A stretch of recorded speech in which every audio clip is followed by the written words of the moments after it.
And welcome, folks, to the Not Mike and Mike show. My name is Brian Nelson, alongside my co-host Mike McLeod, everyone's favorite Jinja and your least favorite ninja, here with a 2016 fantasy football show for you. And we're going to break down our top 10 at each position and give you a sleeper and a bust potential to help you with your draft in the upcoming weeks. And Mike, long summer off, but we're back, and we're back with some fantasy.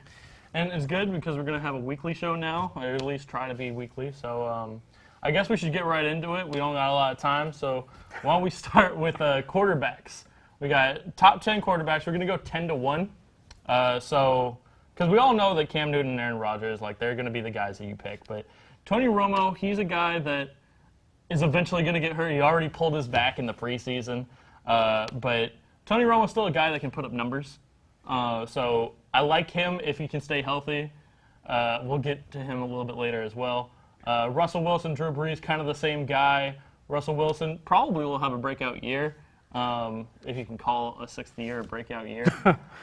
In terms of fantasy numbers, definitely, because he was known as a game manager and Alex Smith type. But then last year when Marshawn Lynch got injured, it really gave them an opportunity to shift their offense and give a focus to Russell Wilson in the passing game. And people like Doug Baldwin, fantasy-wise, got a big jump in production points, and as did Russell Wilson, which put him in our top 10 at number 9.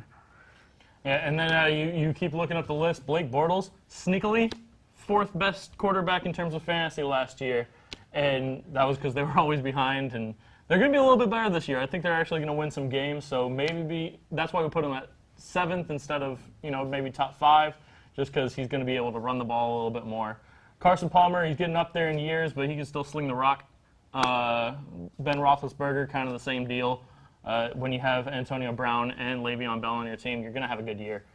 Tom Brady, he is suspended for 4 weeks, but he's still Tom Brady. You still got to take him. And in terms of fantasy production, I think that suspension is going to help some owner because they're going to get him at a great value lower in the draft, where Tom Brady could go. You could see him go 3rd, 4th, 5th, 6th I was round. thinking 7th, 8th. Yeah, exactly. I mean, in a normal year where he wasn't suspended, but suspended. He'd be like a 3rd-round guy. Yeah, so in this situation where he's suspended for 4 games, you're going to get him at a great value, and you're going to get higher positional value at wide receiver and running back with Tom Brady. So Tom Brady would definitely be on my radar in the 7th, 8th round. I mean, we're talking to a guy that years ago took Josh Gordon in the 9th round. He didn't play until week 10. Yeah, that's some patience. You want to wait 4 weeks for top of the line quarterback? That's nothing compared to Mike here, who endured a long Josh Gordon suspension for. How did that work out for you? He got 40 points the week he came back, and then he got hurt. So it was a good week. Week 11, I won that game. And then top 3 quarterbacks is going to be Andrew Luck, who's coming off of a pretty disappointing season for Andrew Luck. And he doesn't have the same offensive line. He always is going to have issues there. But Andrew Luck's just talent. We can see that he will probably have a bounce-back year. We're going to bet on the fact that Andrew Luck's not going to have back-to-back bad years. Or, Matt Hasselbeck. So, either one. And so top 2, Aaron Rodgers, Cam Newton. I think Cam Newton really establishes himself as the top fantasy quarterback with his ability to run and rushing touchdowns. That's the real big difference between he and Aaron Rodgers, which is why he's our top fantasy quarterback for 2016. So let's move over to the running back position and show you our top 10 running backs. At number 10, we have the Tampa Bay back, Doug Martin. Latavius Murray in at number 9. What really distinguishes Murray from Martin for you? I think the Raiders are going to be really good this year. I think they're going to have some leads late in games where they're just going to have to run the ball and run out the clock. I think Tampa Bay is going to be in a lot of games. I think they're going to rely on Jameis Winston really a lot to keep them in ball games and potentially come back late in the 4th quarter. You're not going to see too much of, in the second half, let's just run out the clock. So Latavius Murray, he's the only guy there. He's going to be taking a lot of 3rd down duties as well. DeAndre Washington is more of a receiving back / special teams sort of special package guy. So Latavius Murray's the guy there. And then at 8 and 7, Matt Forte, Jamal Charles, two guys who are getting up there in age, but have been fantasy stalwarts their entire career. We still believe that they are top 10 He's still situations. the Jamalicost. So, but yeah, he is coming off of ACL or Achilles. I can't remember. I think it was a knee injury. Yeah, it was ACL or something like that. Charcandrick West, good handcuff to pick up, but Jamal Charles can still run the ball really well. And Matt Forte, getting fantasy points is his forte. And if you want to pick up his handcuff, Bilal Powell is the guy for you. Let's go up to 4 through 6. These are the young backs that have broken through that we expect to have good sophomore campaigns, and Todd Gurley and David Johnson, as well as the rookie Ezekiel Elliott. What can you say about these three individuals? I really pushed for David Johnson to be as high as he was. We originally had him like 8th or 9th, but you see what happened in Arizona last year, and he really that is an offense that likes to spread it around and likes to pass a lot, and he's a guy that can catch. He has good hands, he has soft hands, and when he gets out in open space, he can make a lot happen. So he's a guy I'm really looking forward to. I even have him higher on this list, especially because Le'Veon Bell is suspended for 3 games, but Ezekiel Elliott, if he does anything close to what he did in Ohio State, is going to be a good year. Yeah, and behind that line, best offensive line in the league in Dallas. We saw what kind of production Darren McFadden had. And when can you say Darren McFadden had production in the NFL? Rookie year. Okay. Yeah. Not in, well, and then Dallas, we saw Zach Martin, Tyron Smith, and the center Travis Frederick. Behind that stellar line, Lael Collins, the first-round pick that they got as an unrestricted free agent because he had a controversy that everybody stayed away from, and he found to be innocent. So that really benefited their offensive line. And Ezekiel Elliott at Ohio State was a difference maker.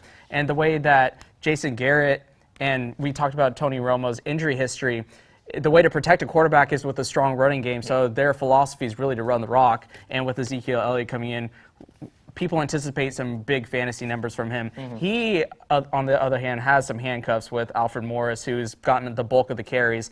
And this morning, Ezekiel Elliott had some controversy on TMZ Sports where they spotted him at a marijuana shop. I mean, he just needs to medicate. It's fine.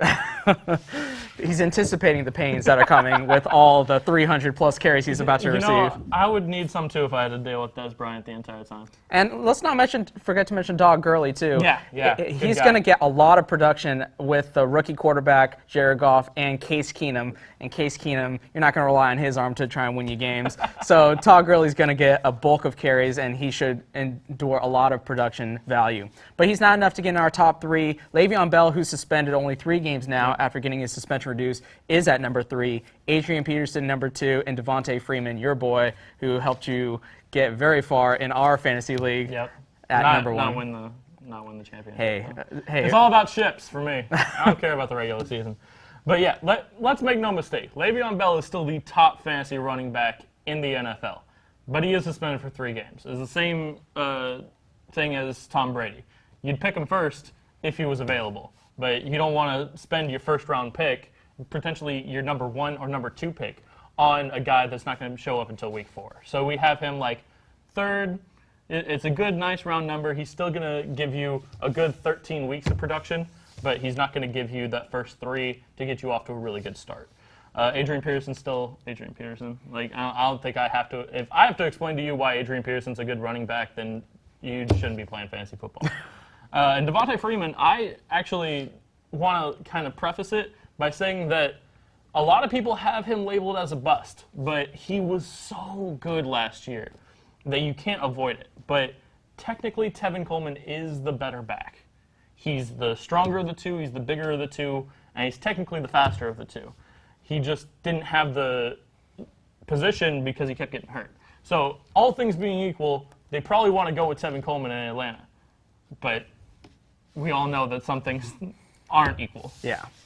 And let's go over to wide receiver now with our top 10 wide receiver list for the upcoming fantasy football season. A stalwart at number 10, Brandon Marshall. He got his quarterback, Ryan Fitzpatrick, back. And so if Geno Smith was going to be the starting quarterback, I don't know if Brandon Marshall makes the top 10 list. Yeah, no, he probably doesn't.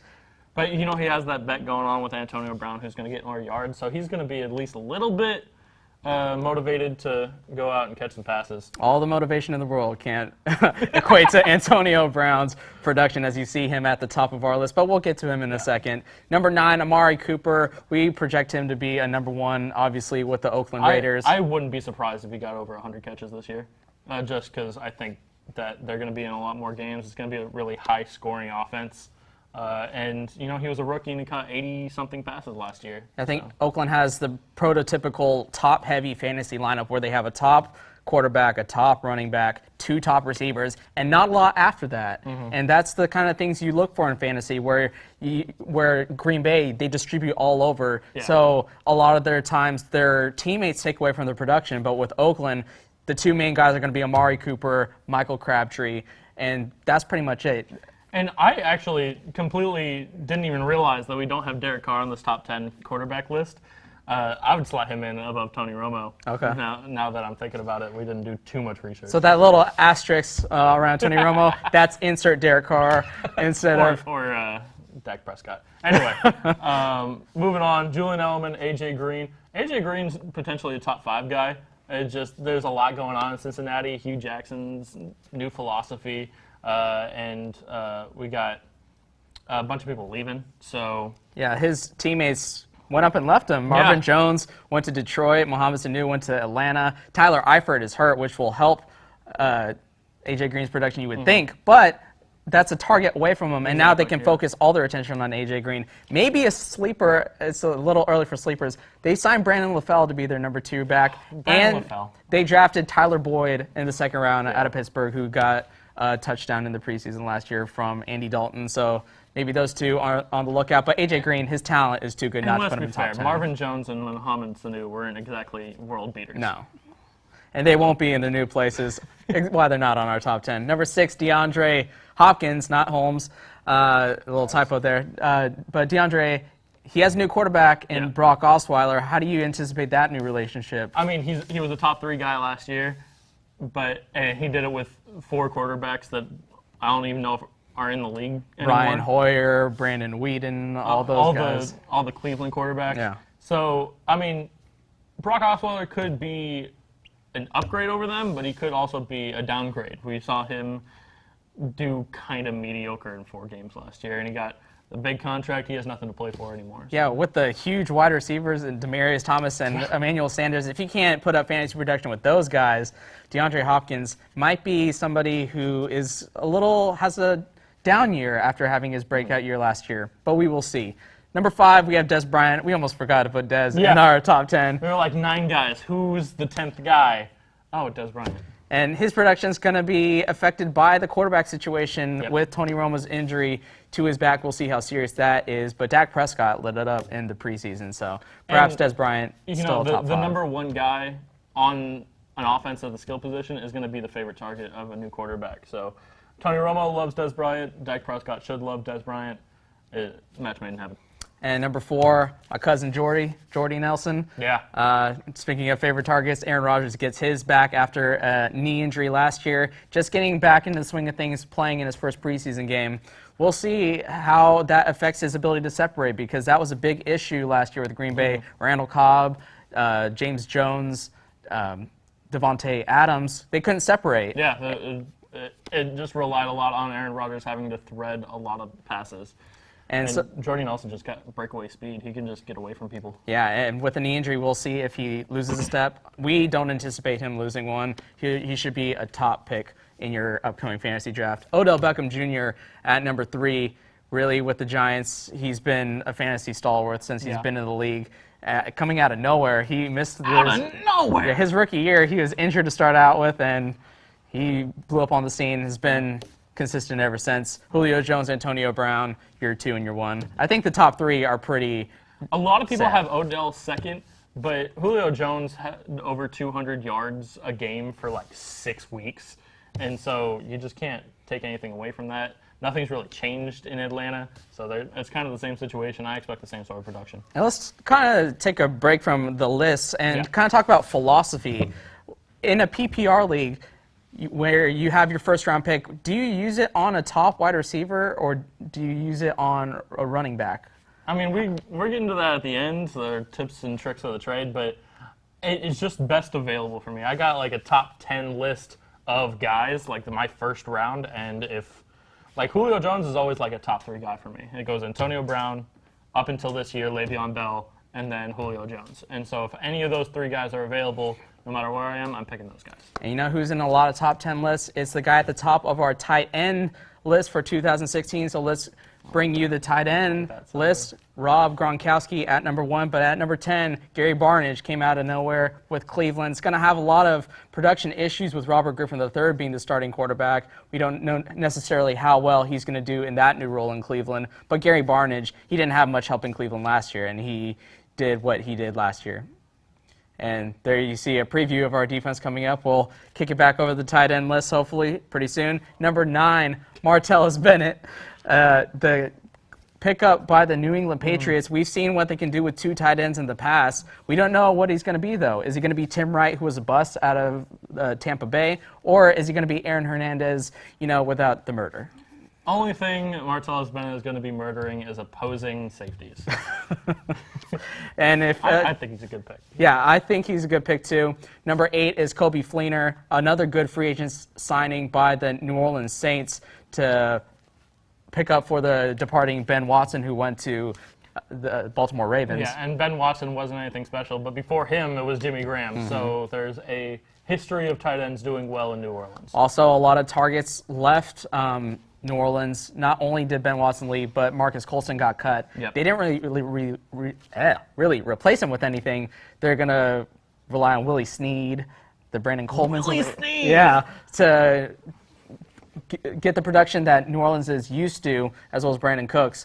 So Kobe Fleener should get a lot of opportunity now that he's the one and only tight end, not splitting time with Dwayne Allen back in Indianapolis. Yeah. Number 7, Zach Ertz is a guy I really project to do big things with the coaching change in Philadelphia. Their new coach is the offensive coordinator for the Kansas City Chiefs, and their tight end is number 2 on our list. So I think that sort of philosophy can translate over with Philadelphia and have Zach Ertz have a pretty big year this year. And Carson Wentz is going to be starting at some point this year, and the old saying goes, tight ends are a rookie quarterback's best friend. So big target, especially in the red zone, he's going to have a good year. Number 6, Delaney Walker. I think he's going to also have a big year because of the talent around Tennessee, getting Derrick Henry in the draft and trading for DeMarco Murray. They're going to feature a very run-heavy offense. Marcus Mariota is play-action Jesus. It seems that all they do is play-action passes, and Delaney Walker down the middle is a pretty good target, and it's definitely his best weapon in Tennessee. I've always avoided Delaney Walker. I don't know why. I always considered him to be a blocking tight end, and then like a year or 2 ago, he just all of a sudden gets like 14 points a game. And I was like, all right, cool. Yeah, and that's why he is verging on our top 5. He could be in our top 5 if it weren't for Tyler Eifert's breakout year. Now, this is another caveat where Tyler Eifert's dealing with an injury, so it's going to be a risky pick for you in your fantasy draft, but should you pick him, we talked about the weapons leaving Cincinnati. Tyler Eifert's definitely the number 2 option there. So as tight ends go in a class that's very spread out and very not too top-heavy, Tyler Eifert is definitely a player that can separate you in your week-to-week gameplay. Yeah, like Rob Gronkowski and Travis Kelce, they're going to be gone in the first 3 or 4 rounds. But then you don't see a lot of people take tight ends until like maybe the 9th. And so there you still have Greg Olsen, Jordan Reed, Tyler Eifert, and it's just kind of pick whatever one you fancy at the time.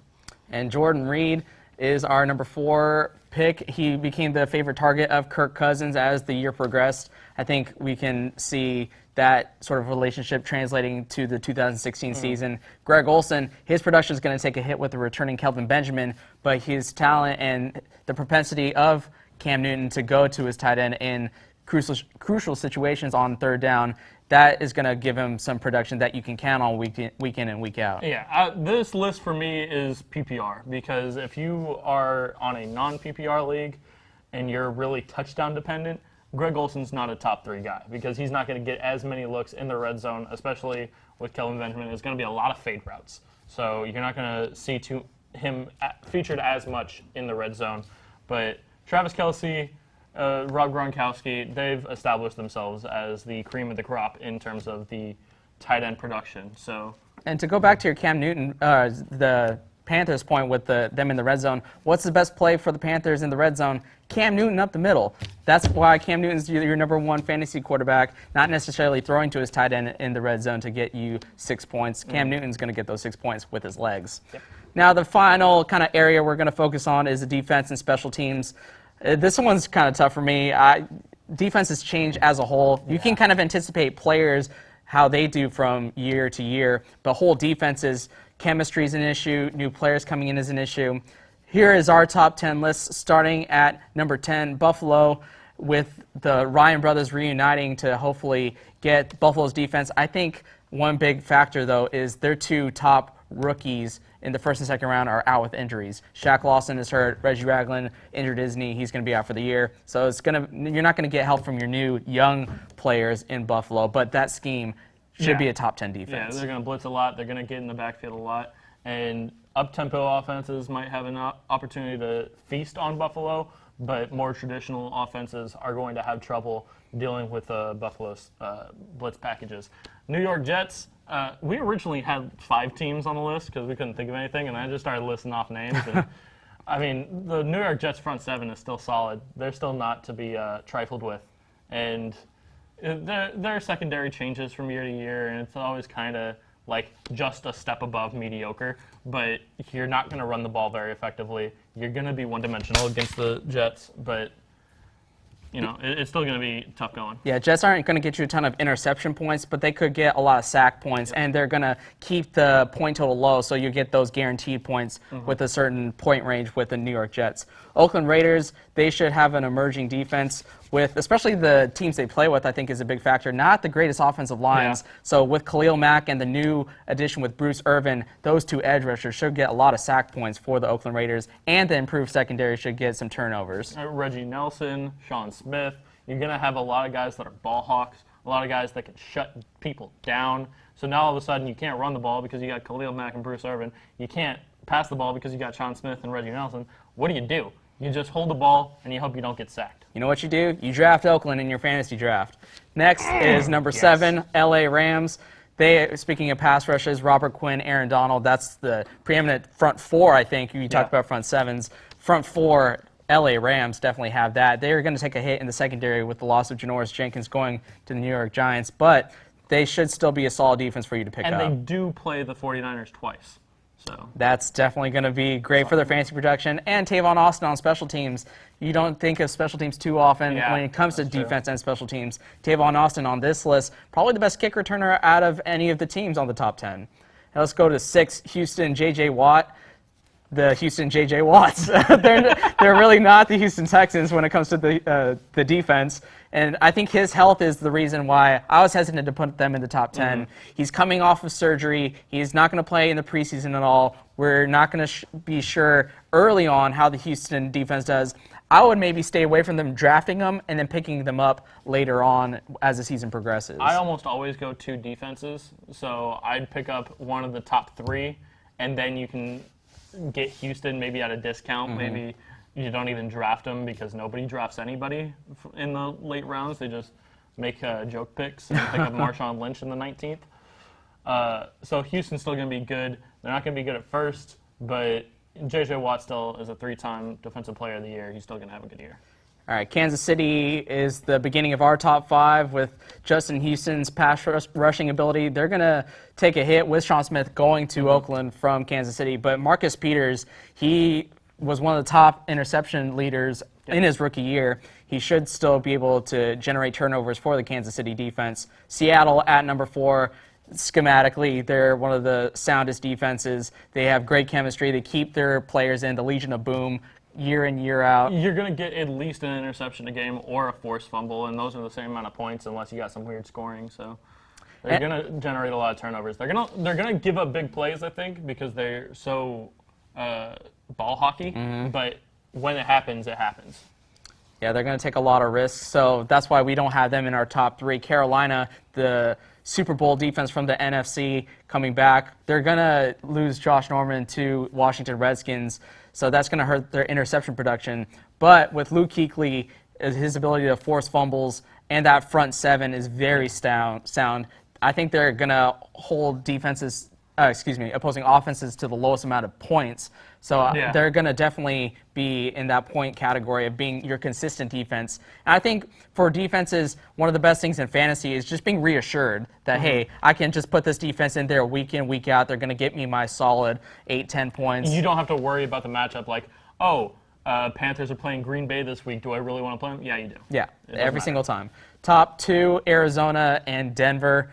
What can you say about these two defenses, Mike? I mean, Denver is losing Malik Jackson to Jacksonville, but they still have Von Miller back now, and they're still the reason why Peyton Manning has a second ring. They're still just incredible in terms of the defense. And Arizona, last year at the end of the year, a lot of people got hurt. Tyrann Mathieu, I think it was an Achilles injury. It's a lower leg injury, but he's back. You got a lot of guys returning, and now Patrick Peterson, you don't really have to talk about him. He kind of speaks for himself. It's going to be a lot of big-name people on both of those defenses that you can recognize right off the bat. Yeah.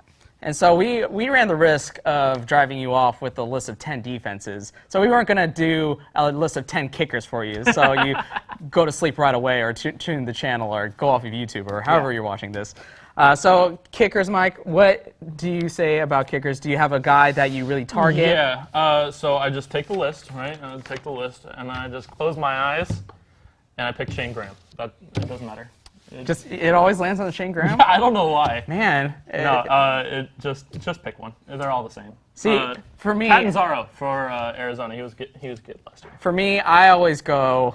I'm always riskier. I always go Gostkowski high. I'm always the first one to pick a kicker, and it's always Stephen Gostkowski. Stephen Gostkowski in the 4th round. Oh, yeah, it's a solid pick because, like I said with the defenses, for me, I like to just plug in the kicker, know he's going to be there every single week. I like to mix and match. I don't even draft a kicker.